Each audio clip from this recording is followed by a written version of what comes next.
খাদ্য শৃঙ্খল যেটা রয়েছে সেটাকে আরো দক্ষ করতে হবে। আমাদের যে বাজারের কম্পিটিটিভনেস বা বাজারের যে প্রতিযোগিতা সেটাকে হোলসেল মার্কেটে বিশেষ করে সেটাকে আরো বাড়াতে হবে। আমাদের যে উৎপাদক বা খামারিরা তারা যে মার্কেটে গিয়ে তাদের বাজারে গিয়ে যে পণ্যটা বিক্রি করবে সেটার জন্য যাতে তারা শুধুমাত্র ব্যাপারী বা অন্যান্য মধ্যস্বত্বভোগী তাদের উপরে নির্ভর না করে তাদের যাতে এই অ্যাক্সেসটা আরো বেশি এক্সপান্ড করে সেটার একটা রেকমেন্ডেশন আমরা এখানে দিয়েছি। আর বাজারের যে মূল্য এবং মার্কেটের যে ইনফরমেশন তথ্য সেটাকে আরো ট্রান্সপারেন্ট করা বা সেটা যাতে আমরা সচরাচর জানি এবং সবাই যাতে জানতে পারে সেই বিষয়টাকে ট্রান্সপারেন্ট করার একটা আমার রেকমেন্ডেশন বা সুপারিশ আমরা এখানে করছি। বাজার ব্যবস্থা মনিটরটাকে জোরদার করার কথা আমরা সুপারিশ করছি।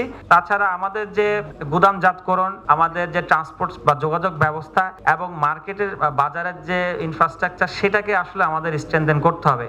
আপনারা দেখতে পেয়েছেন যে পচনশীল পণ্যের জন্য দেখা যাচ্ছে ফার্মারদের জায়গায় কিন্তু স্প্রেডটা সবচেয়ে বেশি। এটা ওয়ান অফ দ্য রিজন হলো এই যে গুদামজাতকরণ বা কোল্ড স্টোরেজ সিস্টেম, এই জিনিসটাকে যদি আরো জোরদার করা যায় তখন কিন্তু তারা স্বল্প সময় তারা কিন্তু ওই স্টোরেজ ফ্যাসিলিটিস থাকার কারণে তারা এই জিনিসটাকে বিভিন্ন সময় একটা মূল্য তারা সেট করে পরবর্তী বিক্রি করতে পারেন। কিন্তু অনেক সময় দেখা যায় স্টোরেজ সিস্টেম না থাকার কারণে পোস্ট হারভেস্ট যে ওয়েস্টেজ সেটাও কিন্তু বাড়ছে। তো এটা একটা গুরুত্বপূর্ণ বিষয় আমাদের লক্ষ্য করতে হবে। তাছাড়া প্রোডাকশন কস্ট যেটা সেটা অবশ্যই আমাদের ওই যে কোল্ড স্টোরেজ সিস্টেম সেগুলোর সাথে জড়িত। এখন বিভিন্ন যে 10টা কমোডিটি সেটার সাথে খুব দ্রুত আমি বলে যাচ্ছি যে আর কি ধরনের স্পেসিফিক মেজার দরকার সেটা।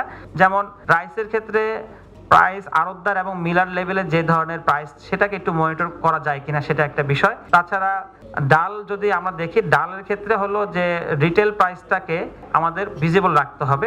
হোলসেল থেকে তারা রিটেইলারে কত টাকা কিনছে সেটা যাতে সেই ইনফরমেশনটা যদি আমাদের ভোক্তাদের কাছেও থাকে তখন কিন্তু আমরা দেখতে পাবো যে এই মূল্যটা কিন্তু সহনীয় পর্যায়ে থাকতে পারে। তাছাড়া যারা আলু উৎপাদন করেন তাদের যে মার্কেট অ্যাক্সেস, তারা কাদের কাছে বিক্রি করবেন সেই জিনিসটা কিন্তু আমাদের এক্সপান্ড করা উচিত বা তাদের জন্য আরো বেশি ধরনের অপশন রাখা দরকার।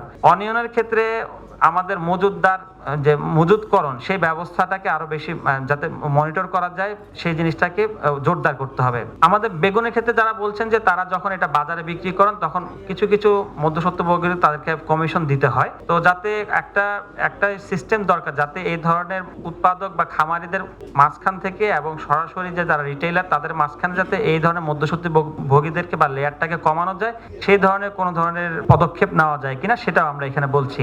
তাছাড়া যে গ্রিন চিলি আসলে এটা উচ্চ মূল্য কারণ হলো যে বিভিন্ন লেয়ার থাকে, তাছাড়া এটা একটা পচনশীল পণ্য। তো এই লেয়ারটাকে যদি আমরা সরিয়ে দিতে পারি তাহলে সরাসরি কৃষকের কাছ থেকে আমাদের খুচরা পর্যায়ে চলে আসতে পারে কিনা সেটা একটা বিষয়। কোল্ড স্টোরেজ ফ্যাসিলিটিসটাকে যদি আমরা আরো ইমপ্রুভ করতে পারি তাহলে যারা মাছ উৎপাদনকারী রয়েছেন তারা হয়তো তাদের মাছটা ভালো দামে বিক্রি করতে পারবেন।